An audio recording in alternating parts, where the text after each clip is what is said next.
Buhay. Buhay magsasaka.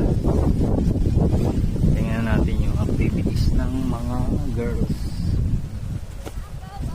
Ano ba yung kanilang mga ginagawa?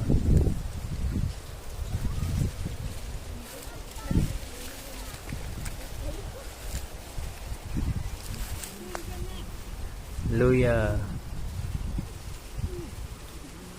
Luyang dilaw. Yan.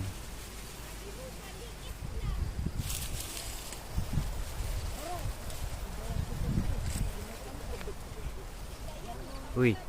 Ang harvester niya, gwapa. Wow! Dami na. Dami. Malalaki pala.